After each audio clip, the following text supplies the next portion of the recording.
How many times tonight have you said McKnight was right? I am so pumped for McKnight tonight. See if you can work out why it infuriated me. You know I will get hate for speaking to you. Oh, speaking of brands. Funny outside for interviews from a washed-up producer with nothing to lose. McKnight tonight. McKnight tonight.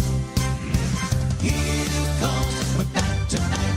Welcome to McKnight Tonight. Now, here's Rob McKnight. Hello and welcome to a special edition of McKnight Tonight as we look at the pros and cons of the under-16 social media ban, with a particular focus on YouTube's inclusion.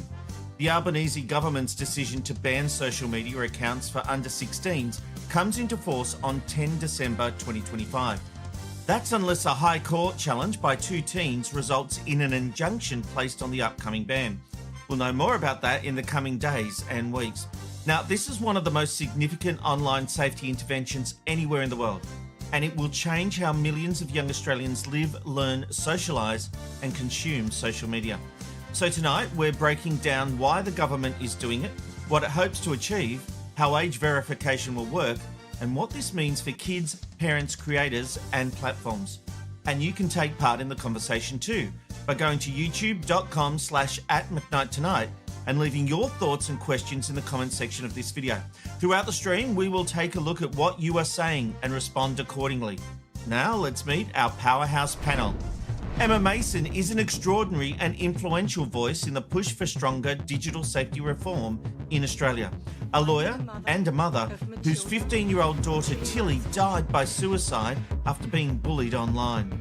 Since then, Emma has become one of the country's most powerful advocates for change, pushing governments and global tech companies to take responsibility for the systems and algorithms that expose young people to harm. Greg Attwells is the Managing Director of 36 Months, the social change movement that sparked this entire reform. Backed originally by Nova's Michael Whipper-Whitley and producer Rob Galuzzo, 36 Months lobbied to raise the minimum age from 13 to 16. They succeeded. Professor Lisa Gibbon is an AC Professor of Information Sciences at RMIT University and one of the strongest academic voices questioning whether this under-16 social media ban can actually work. She argues the policy is technically difficult to enforce, easy for young people to bypass, and risks isolating the very kids who rely on online communities for support. Instead of blanket bans, she says the focus should be on digital literacy and forcing tech companies to take real responsibility through stronger digital duty of care laws.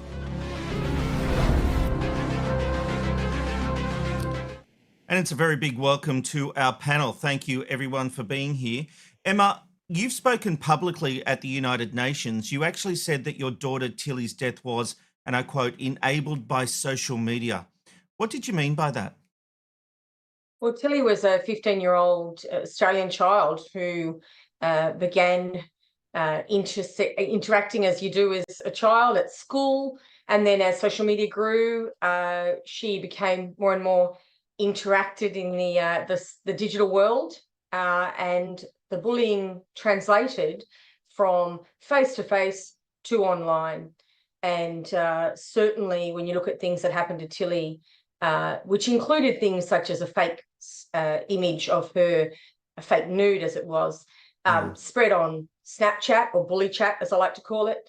You know, the harm is so swift for children who experience this kind of harm and almost impossible to police and control. That is certainly true. Do you feel, though, there are some aspects of social media that are good for kids? I think the answer would be no. I think that social media is responsible for significant online harm and for harm to our children. I recognise that there are parts of social media that gives the illusion of connection, but I'm not sure I'm convinced of actual connection. And when people say that to me and they say, well, what about the marginalised and what about those that are LGBTQI or what about the neurodiverse? Well, I'm going to say Tilly was all of those things and she was destroyed as a result of connection. Well, look, those are themes we will explore throughout tonight. Thank you for being here, and everyone else can take part in the conversation as well. We will be taking your feedback live a little later in the show. Greg, you've been campaigning for this ban. In fact, let's take a look at the video you released on social media as part of the campaign by 36 months. If social media was banned, would Charlotte still be here? Absolutely. How many more Charlottes do we need to lose before we stand up and say that's enough? To address the teen mental health crisis, we set out to achieve world-first legislation, raising the age of social media in Australia. Nova radio presenter Michael Whipper-Whipley has co-founded a social initiative called 36 Months. It's a campaign calling on the social media age to be raised to 16. It started with a call out to lawmakers in the lead up to an election. Mr Albanese or Mr Dutton there, if you were to make this an election promise, then you will win the vote of every parent. Creating a movement of mums and dads with powerful advocacy from parents with lived experience. Please, Mr Albanese, raise the age of social media to 16 because 36 months could change a life. Joined by Australian celebrities sharing photos of themselves with the hashtag #WhenIWas13. And supported by brands who connected our message with theirs. We're driving everybody to 36months.com.au to sign the petition. We kept the conversation in the news cycle, putting constant pressure on politicians to make an election promise. Demanding a debate in our state parliament. We need to stop having talk fests. We need action. Parents deserve it. Then hand-delivering our petition to federal parliament. And the federal government has now... Drawing criticism from the powerful who stand to lose. And then... Social media is doing harm to our kids, and I'm calling time on it. Australian lawmakers have passed a bill, a world first, to ban children from using social media. Making families feel seen and heard. We can all work together and the next generation won't suffer.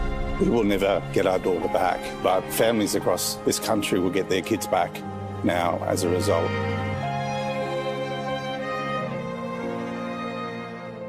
Well, Greg, you did it.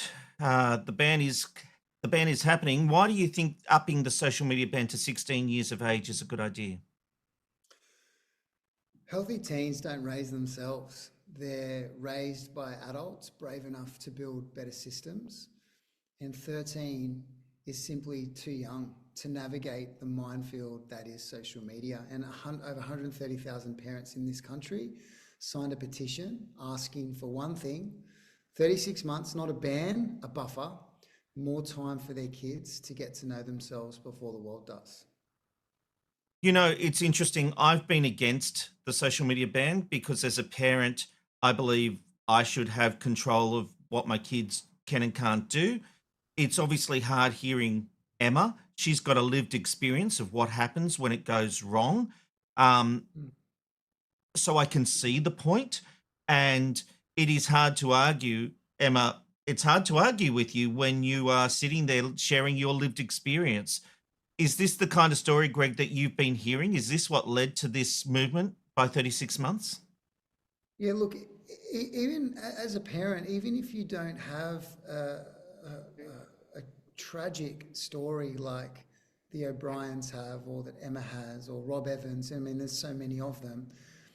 As a dad of a teenager, I feel like I'm in a double bind daily. You know, kids ask for access to these apps because all their friends have access, and you don't really feel comfortable giving them access at such a young age. You're kind of worried about what they'll be exposed to. But then, you know, it's like, but all my friends are on it. If I don't have it, I won't get invited to parties. I'll be excluded. And as a parent, you don't want them to be socially isolated or excluded either. So you're kind of damned if you do, damned if you don't, in a double bind, so to speak. And that's how we felt until we asked the question, well, what if no one's on it? What if you take away the fear of missing out? And all of a sudden it's not Sally and Lisa and Sarah have it, but I don't. But okay, no one's on it. So we need to find other ways to organise ourselves as young people than Snapchat, TikTok, Instagram. Lisa, you've said a ban isn't the solution. What, in your view, makes this under 16 policy ineffective? Well, I think a few different issues. I mean, for me, there's absolutely no doubt that kids are facing harms online on a variety of platforms, including the kind of top social media ban platforms that we think about. I think the challenges, of course, are twofold. One of them is obviously the technical challenges, and we've heard a lot about that in the last few weeks leading up to the implementation of these restrictions. But also, it's the fact that this type of a restriction does not actually deal with a lot of the actual harms, whether that is actually the complex social environment in which kids exist and have existed. It's not going to get rid of the bullying. It's going to change up how the bullying happens. But also in terms of, many of our kids are actually turning to these platforms indeed for connection. And I'm thinking here particularly about kids that don't have support in the home, don't have people to turn to. And so it's really going to be a question of where will they turn? What are they going to do in place of this? But my biggest concern is really around the false sense of security that I think that the restrictions are going to give a lot of parents who actually think that this is going to solve the problems that they're facing in the home, because they certainly are struggling. Everyone agrees, I think, on that. It's just a question of, is this really the right solution? Emma, when I first spoke to you, you mentioned the idea of social media being used to bring people together, but you don't support that view, do you? No, and I want to start by saying that the use of the word ban, I have a real difficulty with. You ban something when somebody is naughty, when they've done something wrong. That's not what this is about. This is a change of law. A couple of years ago, we changed the law in Australia to not allow children access to vapes. Right? Over time, our parliamentarians come together and change law when they see something needs to happen. There needs to be an adjustment. That is what this is. This is not a ban. It's a social media law that will mean children cannot legally access social media. Yeah, well, the government is calling it a delay, but I've got to be honest, I do see it as a ban because someone had something and they can't. I take your point, though. Sure. Except Greg, we didn't all have it. What actually happened is we became part of a social experiment that we actually didn't sign up for. We actually just, I think there's fairness in that, after a decade, genuinely. Walked out and went, oh, wow, we've messed up an entire generation. Well done us. How might we fix it? Why don't we work with the social media companies? That didn't work. Yeah, why don't we have academics tell us that, there are other softly ways? And the only way that we can actually do this is to change the law and make it illegal. Apart from the tragedy that happened to your daughter, that's obviously an extreme and it's terrible.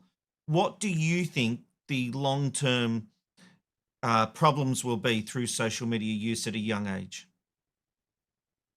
Do I think, or what do I know? If you know it, I'm willing to hear it. Right. Well, we do know that when children have access to social media, it affects all sorts of their life, categories. It affects their self-image. It affects their body image. It affects their sense of worth. This false sense that what is going on out there, and I don't measure up to that. So we know it actually affects them. And what we also know is that 84% of children who are bullied face-to-face are also bullied online. They're pretty, it's a pretty frightening statistic, but I think worse, that students aged 10 to 15 are the children most likely to be actually involved in online bullying. And 1 in 4 Australian students from year 4 to year 9, that's 1 in 4, are reporting that they're bullied every week. Lisa, you are an AC Professor of Information Sciences at RMIT University. What's your reaction to what's being said here?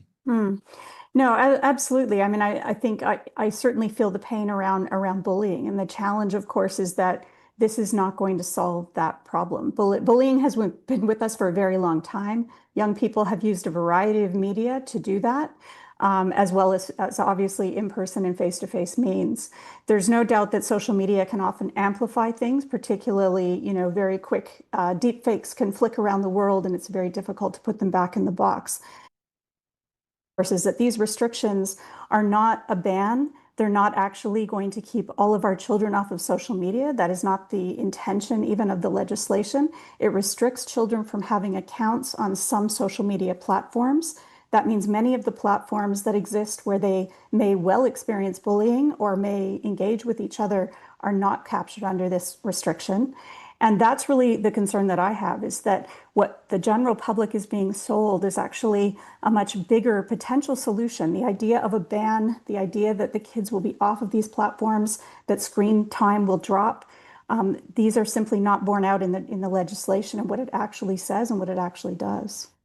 Leslie, we can't judge success and how this legislation is actually going to succeed. We can't judge it on day 1 or day 7. We actually have to live through it before we work out what we need to tinker with. Like, you can't just say, well, it may not be borne out. We actually don't know. You don't know. I don't know. We actually have to live this. What we do know is that when children get off social media, all those markers improve: self-image, sleep, concentration. Our teachers are begging us to do this because children can't concentrate at school, because social media has warped their ability to concentrate and receive information. So you can't just say, well, it's not going to work. We actually need to have guardrails. I just don't accept that.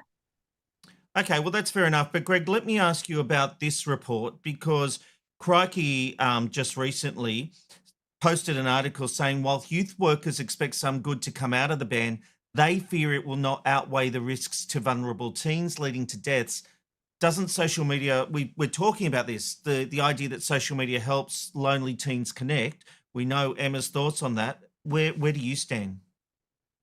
Yeah, Emma used the phrase before, social media gives the illusion of connection, and I couldn't agree more. It trades in comparison, not belonging. It's not a village, it's a vending machine. And I think we need to be very careful not to confuse access to an app with access to actual care. Social media is not social community. It's interesting. I'm an adult, obviously, and I started using social media late 30s, whenever it was. I'm a 52-year-old man, but I have found communities online. Does that go against, is that different for kids, or as an adult, can you navigate your way to finding a community, Greg? If you think about, so one of the things that we try to do as a movement is build a movement on hope, not fear. We didn't want to define ourselves by what we were against. This wasn't raging against the machine of big tech or anything like that. This was about, well, what are we for? We are for healthy teen development. We are for things like belonging, resilience, and self-esteem. And most parents would agree social media is not helping when it comes to cultivating these things in our kids: self-esteem, belonging, resilience. Social media makes this harder. It doesn't make it easier. And look, I agree, a ban alone is not a silver bullet to solve these issues. But I also, the facts are pretty clear. There is a direct correlation between the rise in anxiety, depression, eating disorders, self-harm and suicide amongst teenagers and the introduction of social media into their world. And the situation got so bad that to keep the status quo while we work on more nuanced remedies felt negligent. The best solution here requires policy change and behaviour change. It requires parents to do more, but it also requires our government to step in and regulate an industry that is largely unregulated. And this is normal. When cars first were introduced into society, they didn't have windscreens, they didn't have roofs, they didn't have seatbelts. And we're like, hang on, we need to make these products safer. And over time, they got more regulated. Their companies innovated and changed their products in response to those regulations. And this is what's going to happen here. Social media and big tech took over our world like a perfect storm, and we're all caught up in it. It's very unregulated at this point in time. Australia has gone first, led the way, started to regulate, bring in regulations before any other country has done so. And I'm pretty proud about that our government has done that, by the way. And other countries are looking on because they're ready to follow suit. They're ready to do the same thing. It's certainly being noticed around the world, and we know that the US is actually worried about it. They've called Julie Imnan Grant over to the US. I still don't have an answer on whether she's going to that. But look, everyone, let me show you this, because the government launched an ad about the, I'm a bit hesitant to say ban now, Emma. Good. You got to change the narrative. We have to call it a change of law. That's what all the families, you can say to your little darling, you can't go on social media. It's illegal. That's what you need to say. But they'll still drink. They'll still have cigarettes. Okay. We know it's the law, but you have to be able to have that sense of saying that is the situation. This is the society in which we live in. You are not permitted to do it. Well, that's certainly true. I want to show you the ad that the government have launched. Let's take a look at that.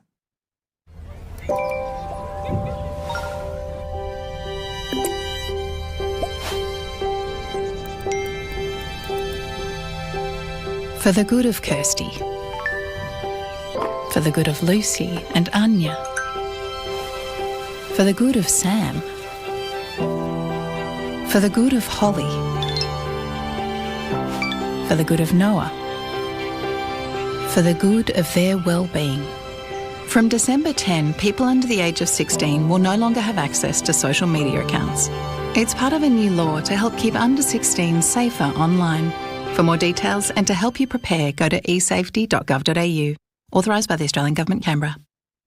Now, look, I see a few people coming through asking about YouTube. We will be getting to the YouTube being banned and get everyone's thoughts. But look, all good intentions aside, Lisa, do you really think an ad like that is going to change the views of teens and the Prime Minister standing there saying, well, instead of being on your phone, go outside, play sport? I'm not sure that's really going to work, but maybe I'm wrong.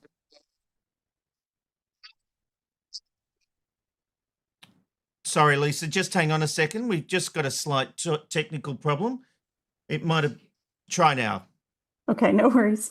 I was just saying, I don't think that's going to change the minds of children. I think an ad like that is really aimed at parents. And I think a lot of the headlines and news we've seen over many, many months have really been aimed more at parents than young people. Young people have been crying out across this year for involvement in this type of legislation, any kind of legislation that affects their lives, because I think most young people recognize that this is actually an extremely complex issue. One of the challenges with talking about this as a restriction has been the very black and white, one-size-fits-all approach to what's an extremely complex situation. The research is not definitive. The research does not show causation. We know that many children, when they're experiencing depression and other mental health issues, algorithms and the challenges and the bad experiences they have online can absolutely be heightened. But experts are really clear that there are many other benefits and that not every child is actually harmed by social media. It is not a causation situation. And so I think, what we're really trying to look at is what kind of legislation would be appropriate. I'm certainly very much for legislation. I just don't think this is the appropriate legislation. I think the digital duty of care legislation that the government is now put out for public consultation is actually the way to go. And if we implemented that type of legislation, we wouldn't actually need these kinds of social media restrictions at all. Greg, has the legislation and the delay to under 16s or over 16s been rushed through too quickly? No, I think this was genuinely a matter of life and death. I think it had been unregulated for way too long, and I think we had to do something quickly. And this is not promising to be a one-size-fits-all cure. I would think of it more like step one in a treatment plan. And Lisa's right, like the digital duty of care legislation is incredible and robust and, a few steps along that treatment plan. But we have to start somewhere. And as I said before, to keep the status quo is not good enough. We had to do something, and we had to do something swiftly, and we had to do something big. And let's keep in mind, like, no one's locking kids out of the internet here. Like, we're not trying to be the fun police. They can still go online and access entertainment, educational resources. They can still talk to their friends. This is about pausing account creation, which is delaying the moment that they become digital citizens of a social media ecosystem. We don't let people vote until they're a certain age. We don't let them drive cars until they're a certain age. We don't let them drink alcohol until they're a certain age. Society is determined that in order to engage in these activities, there needs to be a level of developmental maturity in order to be able to contribute or engage in a safe and healthy way. And that's what we've done here. Our country has been deliberate and gone, we're not just going to take what's in the terms of service of the platforms themselves, which is 13, as the age that kids should be signing up, creating accounts on these platforms. As a sovereign state, we are going to decide for ourselves how old is old enough. I agree with that. I do believe that we should be taking control of that. I don't care what America or anyone else thinks. Our laws, we are a sovereign state, so I completely agree with that. Look, I'll get the panel to stay with us, and I am going to get to your feedback in just a moment, and the panel can talk to your feedback as well. But a little earlier today, I spoke with a youth advocate and educator who shared his insights regarding the use of social media by teens. Daniel Principe is a youth advocate and educator working with schools nationwide and has spoken to 70,000 young Aussies about bodies, relationships and online harms. He was a New South Wales Australian of the Year nominee. Daniel believes the diagnosis is right, but the solution may be incomplete. His message is simple: protect kids from the worst parts of the internet first, then look at platforms holistically. Dan, welcome to McKnight Tonight. Thank you, Rob. Thank you for that generous welcome. Mate, tell me about the harms of social media on young people. Yeah, obviously, I think a lot of us just signed up, as we all did back in the day, thinking that this is going to be a positive way to connect with family and friends and those that we know. And it's quickly and quite radically evolved since then, where we connect with people we don't know. We're sold ideas and products and services that we don't necessarily need. And I just ask young people, of course, I'm very fond of my phone and my social media platforms. I use them as a tool when I manage it rightly. But of course, young people every day, I just ask them, how are you feeling about it? How do you feel about the delay? What's going on? What's good? What's challenging, right? And what they're bombarded with is everything from gambling ads to pornography to OnlyFans subscriptions to quite violent content. We're not just talking fight videos, but also just your grifters. You're just everyday grifters trying to sell them fitness courses, sell them courses to make lots of money. So they're trying to navigate all of this before they've perhaps had constructive messages at home or at school. I mean, for example, I have year 5s and 6s telling me that they get gambling ads and getting messages from influencers online telling them that all women are is gold diggers and all they want is money. There are major problems with social media. There's no doubt about that. Is this legislation, though, the right solution? I think it's a part of it. Again, I'm curious to see how it's implemented, how big tech's held to account, because, of course, the punishment is with them. It's not with mums and dads. It's not with young people. I wonder what else is going to happen as young people now scramble to find other things to do. I definitely agree it's the right diagnosis, because I'm even wondering if the average person really knew what was going on in the digital world, if they wouldn't want something stronger and more robust. So I'm yet to see, obviously we all are, what it's going to look like and how it's going to unfold in terms of what do then young people do. And of course, how do we get the genie back in the bottle, and where will they then channel their time, their energy, when this has been used as a bit of a placating thing or a connection thing or an isolation thing? It has its good elements. What are we going to do? But then the question still remains, let's be honest, there's so much harmful content online that it far exceeds social media, much of it, in fact. So what do we do about that? Well, I think that's a really important key, because there are a lot of negatives to social media and the internet as a whole, but are we actually saving kids here? And what about parents who say they should have the right to determine whether their kids use social media or not? You speak to 70,000 kids, or you have spoken to over 70,000 kids, and a lot of kids get joy from social media. They get a connection they may not get at school. Absolutely. I mean, it's why I ask young people, why are people talking to AI chatbots? We can think that's strange. We can think it's peculiar. We could be judgmental about that. But clearly, some people use this as a way to connect, to have a sense of community, a sense of belonging. So I think at the end of the day, of course, we're going to have to find to meet that need. It's all well and good to say, well, you can't meet it through social media. Well, how are we going to do that? What kind of groups, what kind of spaces, third spaces are we going to need to cultivate? How are parents going to, and I get it, we're all time poor, going to engage with their young people or create opportunities for them to feel a sense of community connection, belonging elsewhere? So yeah, I think this is the questions that still remain, and parents and all of us are going to have to be proactive about, well, this isn't just, oh, well, it's all done for now, we don't have to talk about these topics, or think about, well, what are the healthy ways to get these needs met? Look, you mentioned pornography before and some of the things kids are seeing online. Would you like to see age verification for pornography and gambling? You know me well, Rob, of course. I mean, we've never met before, but you know that that's something I've advocated. And of course, it's something that I think, for me, I want to address the really harmful content. That's part of it. It's the self-harm, the extreme dieting, as well as extreme violence. Not just fight videos, but when you look at Ofcom, the Office of Communication in the UK, the amount of extreme, like we're talking terrorist brutality level violence that young children have been exposed to is quite horrific. I would like to see that dealt with.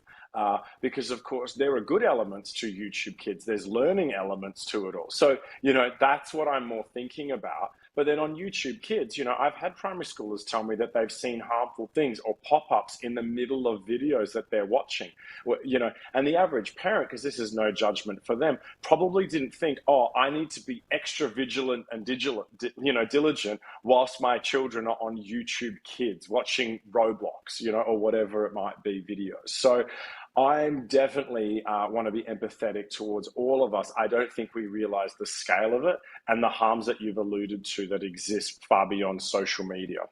I definitely think there's something to be said that if your kids are watching YouTube Kids, you want to feel safe, that they're in a safe space. Absolutely agree with that. But on the porn issue, my concern is that adults make a choice to watch porn, whatever they want to do.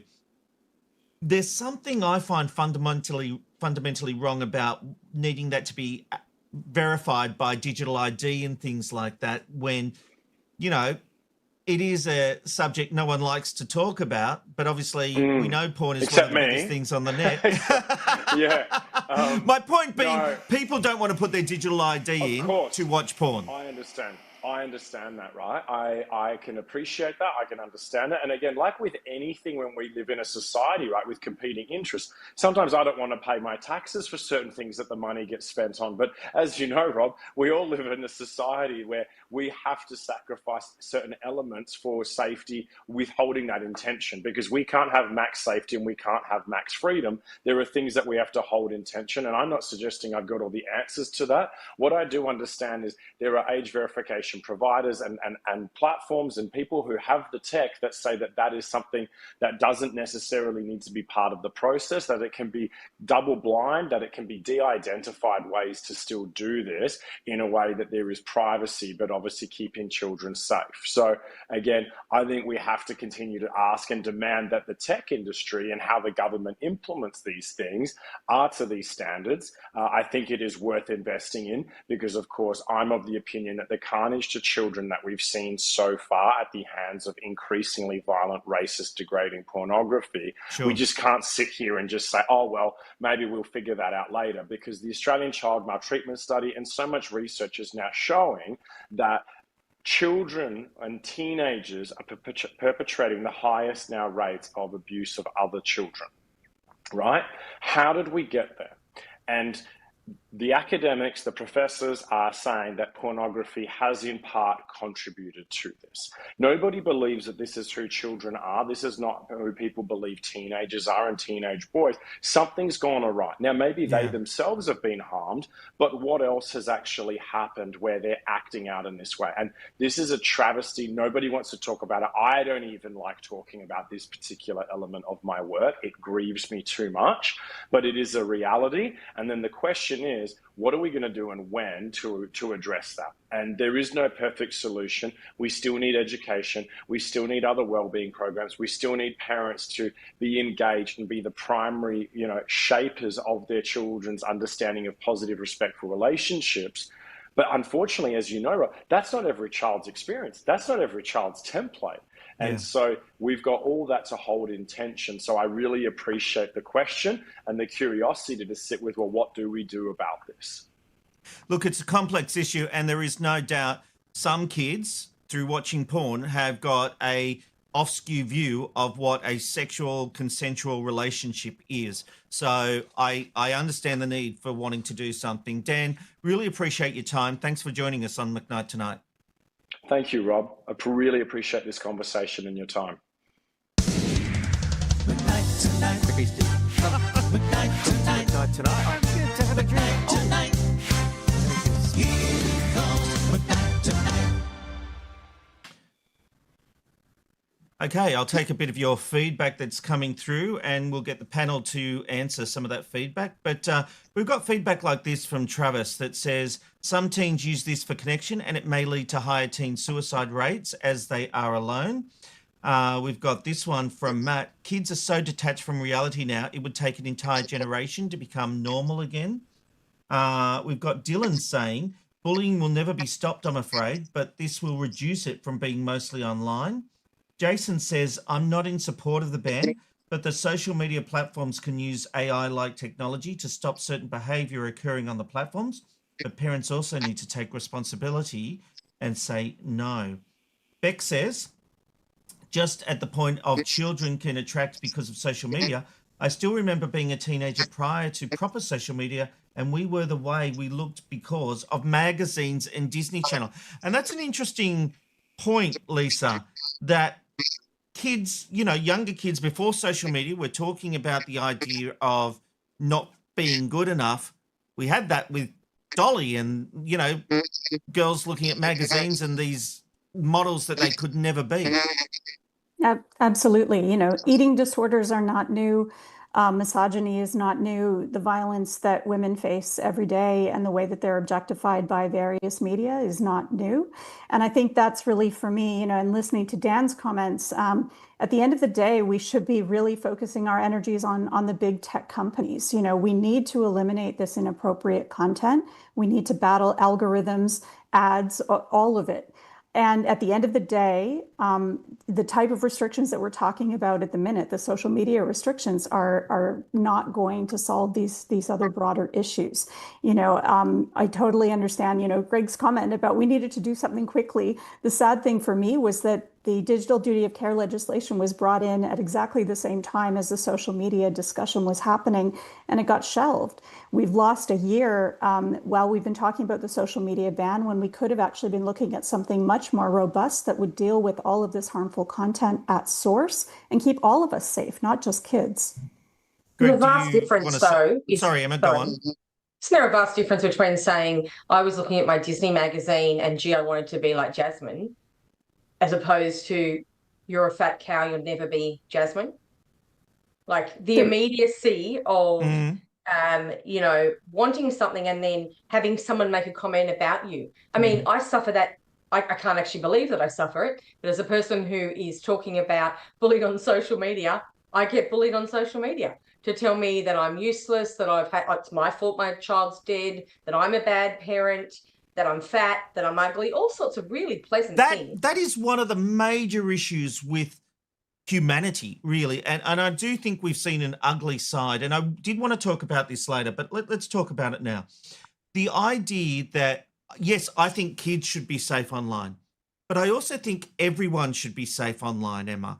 And I do think there is a major problem that the social media giants do not take action when people, whether it's you, whether it's me, Greg, Lisa, when you're being bullied, when you're being harassed, I've been in a situation where I've reported it and they've said, oh, we don't think it doesn't violate our community guidelines, but someone says shit or something and they're banned from these platforms. These tech platforms are not looking after all of society, let alone our kids. looking after anyone except themselves. They're making money from the consumer. Like, make no mistake, they have no respect for us except as a conduit to receive money. And the head of global safety, Antigone Davis, said that to the federal parliament. She said, social media has not harmed any children. I mean, what does that say about their social conscience, about their corporate conscience? It tells you everything you need to know. Doesn't it? Greg, is there a way we can have a safer social media for everybody? Yeah, look, social media is the thing that's different about it from what we all experienced when we were growing up is it's a moment by moment indication of whether or not I belong in my peer group. So I got bullied when I was in primary school, but when the school bell went, I walked home and I had a break until the next day. I was able to enter my home, a sanctuary, a safe place, and I didn't hear the taunts. I didn't get teased. It stopped. I had a rest, and then it happened again the next day, right? So, but what's happening today is that kids leave school and the taunting and the teasing and the bullying just follows them home moment by moment, all through the night, and does not stop. And it's unrelenting. And it is a lot for a young person to have to navigate and deal with while they're going through all of these other changes like puberty and whatnot. It's a lot for us to have to do. I mean, even Emma is having to go through it, right? But we're developmentally more mature to be able to think critically about what is coming at us and go. But that's not always the case. There was a celebrity whose name is Charlotte, is escaping me right at the moment, who also committed suicide because of the bullying online. I think one of the questions I have about this is, whatever your stance on the under 16 delay, I think there is a major problem with social media and its lack of responsibility. And Emma said it, they don't care about looking after everyone. And in fact, Own Your Crazy has reminded me on the social media, he actually said, I remember Rob's Twitter petition calling for verified online identity, if memory serves. People can create multiple anonymous accounts under assumed identities. It also means no accountability. Yeah, I did. Many years ago, I was calling for Twitter, as it was back then, to verify identities. Now, there was lots of arguments about people wanting anonymity on the internet because they might be in a bad relationship, they might be in an oppressive regime. But my issue was that you don't know the person who's attacking you. You don't know who they are. I'm Rob McKnight everywhere on social media. I don't have fake accounts. I stand by everything I say. But the rest, a lot of the internet isn't like that, Lisa. No, absolutely. And this is really where legislation and intervention in big tech is really, really critical. You know, we don't want to see hate speech. We don't want to see misogyny online. And when we look at Twitter a number of years ago, pre-Elon Musk, we actually had takedown measures. We had reporting mechanisms. No system is perfect, as everyone says, but when you look at the levels of toxicity we have on these platforms today, it's a far cry. It's very, very different from where we were a number of years ago. So many of the companies have eliminated all of their safety groups. They've gotten rid of the ethics committees. They don't allow people to report and to take down inappropriate content. Exactly. And that's something where government can actually regulate and help all of us to try to maintain safe spaces. We want digital in our lives, but we want it to be productive and healthy and actually helping a lot of people. And this is the challenge we've got in front of us. The social media restrictions don't deal with that. And we're still going to have a lot of toxic corners of the internet and social media that our young children are going to find. Yeah, and thank you to everyone who let me know it was Charlotte Dawson, the celebrity who tragically took her own life. Look, let's specifically look into the inclusion of YouTube in this ban, because it is something I want to talk to. Greg, what do you make of the fact some younger YouTube creators say they now have to leave Australia because this ban will affect their revenue stream? Look, again, we need to be clear about what's actually happening. So all that's happening here is that you cannot create a YouTube account until you're 16. So you can still go on YouTube, you can still watch any video you want in a logged out state or as a guest user. And the reason why that's actually pretty good for a young person is YouTube's content moderation filters are at their strongest when you're using YouTube in guest mode or in a logged out state, because YouTube assume that you could be anyone, aka even a child, and their filters are working at full force.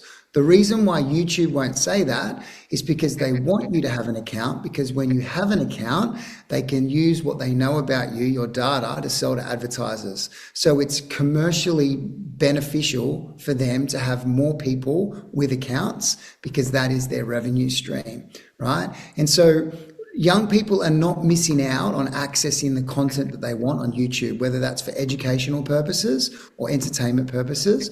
All that's happening is they're not allowed to become a citizen of that ecosystem and begin sharing content about themselves, opening themselves up to commentary from strangers, which they might not have the maturity to be able to deal with at such a young age.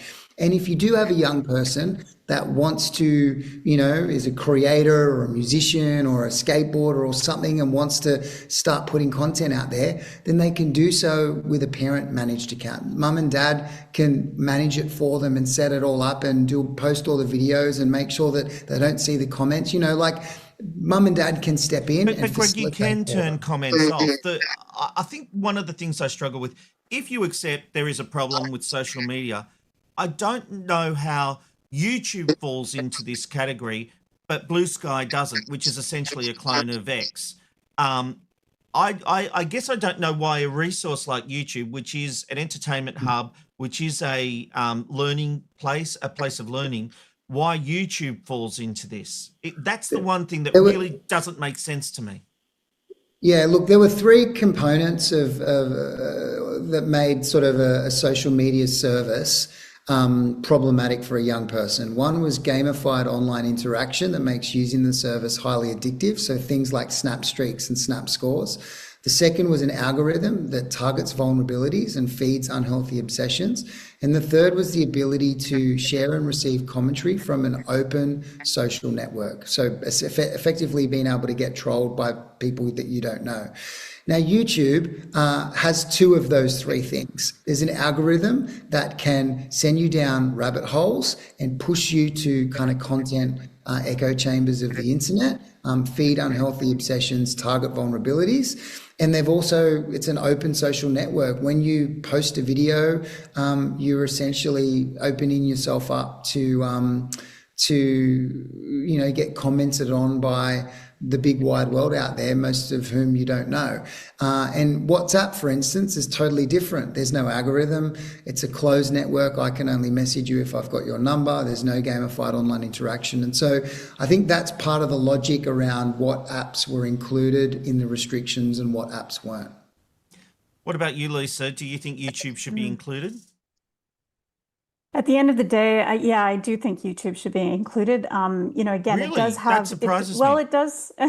It does meet the definition of the legislation. Is the bottom line. It meets that definition, and we also know that there's a lot of content on there. I'm thinking of Andrew Tate as a perfect example, right? We do have content on there that is extremely harmful. So when I'm looking at different platforms, I'm going, does it meet the definition? If to me it does, then it should be in. The same way that Blue Sky could be in. We're really just seeing tip of the iceberg here. And this is another challenge is that, the reason that the list is short and contained is that the e-safety commissioner was trying to first begin with platforms that had a lot of children involved on them. That doesn't mean that Blue Sky won't be included in future. It's just a matter of they haven't gotten there yet. So we're going to be seeing kind of a game of whack-a-mole over the next coming months. Additional platforms will be on the list. The government's been really clear that this is a starter list. And as kids actually migrate to other platforms, which we're already seeing that happen, discussing where else they're going to meet up when these ones turn off, then we're just going to be going after additional apps and additional platforms, many of which probably don't even exist yet. What's your view on this, Emma? Do you think YouTube should be on the list of banned social media platforms? Yes. I guess my answer, yes. And taking up Lisa's point, you don't need an account to access the social harm that comes from YouTube. You can look up how to end your life. You can look up how to tie a noose effectively. These things are free and available on YouTube. In the same way, information of a sexual nature is available on YouTube. It is a platform that is well beyond it's giving me recipes and it's educational. Lisa, can I just get some advice on that? If you don't have an account, you can still access YouTube, so you could still access that kind of content, couldn't you? Absolutely. And this is why, you might have been surprised that I think it should be included. It's because it meets the current definition. And at the end of the day, much of the content across multiple platforms is still available through web browsers and other means. And that's the point. The legislation doesn't actually move us away from that content. It puts up barriers to kids having accounts on some platforms, but kids will still be exposed to harmful content. And until we actually force big tech to deal with both algorithms and content, it's really left in parents' hands to navigate this with their kids. Now, the challenge of the social media restrictions, of course, is that some kids may well also go underground. Early days, the e-safety commissioner said that was a real risk here, that kids will also potentially be saying, look, now I found myself down a hole and I'm not going to tell anyone because I'm doing it against the wishes of my parents, against the legislation. This is the other challenge that I think we're going to see in the coming months. Well, this is an interesting concern, and I'll bring Greg back in here as well for this. But Greg, the implementation has not been, it's not like there is a consistent way of verifying ages as part of this. Each platform has been told to do it on their own. Where does that leave us as far as what they will and won't do? Will more people end up off social media even if they're over 16? Yeah, it's really interesting. So the rollout of these new laws is largely in the hands of big tech. And they've called these reforms a global contagion risk. That was the exact phrase that someone from one of these platforms said to me a few months ago. What does that mean? Pandemic style language to limit the virus of child safety from spreading around the world. Now, if I worked at one of these platforms at the moment, I'd want this rollout to be as chaotic, confusing and complicated as possible. I'd want carnage because I would want to deter other countries from watching, who are watching, from following Australia's lead. So make no mistake, they've got the technology, the brain power and the resources for this to go smoothly, but I expect some sabotage by design because too much is at stake if other jurisdictions around the world are emboldened to follow. Well, it's interesting you say that because we've been promised the whole time that we would not need government IDs, but because the government has said government IDs cannot be used to verify ages, but Sky News is reporting social media giants have adopted government ID checks to comply with the under 16 age ban. And I've got the exclusive story by political reporter Oscar Godsell says, yeah, there's the headline. But he goes on to say, platforms have rolled out a patchwork of age assurance methods, including government ID uploads, biometric analysis, and credit card verification. In practice, though, users may still have to hand over their most sensitive documents if automated systems fail, given the known flaws in age estimation technology. Major social media platforms, including Meta, TikTok, Google, and Snapchat, have adopted government-issued IDs for age verification ahead of the under 16 ban. Meta confirmed that if someone was dissatisfied with the outcome of age estimation, they would have to upload an ID. So where does that leave us when the government has said no government IDs, but this report is literally saying we're going to have to use our government IDs? Yeah, I can clear this up. So there are three ways that a platform can determine the age of a user online, regardless of how old that user says they are. So verification, estimation, and inference. Verification, as you said, is where your age is verified with a government ID. Now, in Australia, the platforms have been told that they can offer that as an option, but they cannot force anyone to upload a government ID in order to verify their age. So if people choose to do that willingly, they are allowed to do that, but they need to give people other options to provide age assurance, basically. Now, the two other options are estimation, which is using the facial recognition capabilities built into the device itself to scan a user's face or scan a user's face in the content that they upload to basically estimate their age based on how old they look, just like the guy at the bottle shop does when you walk in and try and buy alcohol. And then the third one is inference. It's where your online behaviour gives you away. So if I'm on Instagram and I'm DMing someone and I'm talking to them about caravans, they're probably going to assume that I am 65 years old, whatever. But if I'm on there and I'm talking to them about K-pop demon hunters and the way that I'm talking, I'm using all the latest kind of 6, 7 Gen Z language or whatever, my behaviour is giving myself away. Now, most of these platforms Greg, sorry, that is a major problem for me because I have the musical taste of a 16-year-old girl. I'm a Taylor Swift fan and the like. Yeah, but it so knows what it's going to do with me. It knows lots of other things about you, Rob. You've had an account for X amount of years. So you put all of these other contextual factors together. The platforms know way more about us than we think that they do. And that combination of estimation and inference technology is pretty accurate in determining a user's age. Now, it's not going to be a perfect system. There will probably be kids under 16 who still have accounts, and there'll be probably people over 16 who get made out to be under 16, and then it gets a little bumpy and wobbly. But it's going to be a far better system than the one we've got now, which is when you sign up for an account, you just put in your own birthday and anyone can lie about their age. Sure. Lisa, does that all make sense to you, what's being said about the verification process? Yeah, absolutely. I mean, at the end of the day, there will be people who have no choice but to upload ID if they want to stay on the platform. But that goes against what's been said. Well, the government never said that people wouldn't be able to or have to use ID. They simply said that that could not be the only piece. And so it's actually put us in this situation where, yes, they can use these other strategies, facial scanning, the inference techniques, everything Greg was just talking about. But at the end of the day, there may be some people for whom none of those systems work. And the tech companies are rightfully able to say to them, here's your other alternative, upload some ID and prove to us that you're actually over 16. Okay, before we wrap up, I'll just take a look at some feedback coming through. Own Your Crazy says, when profit versus accountability, profit always wins. Hedonism rules the day. Beck says, I honestly think we need to look at what we're doing as a society, because I don't think social media is going to work, because I feel like kids and then going to make it worse for kids in the future, I assume she was about to say. Dylan says, as a teacher, I have found eating disorders and the need to have a certain body is becoming an issue in boys, no thanks to social media.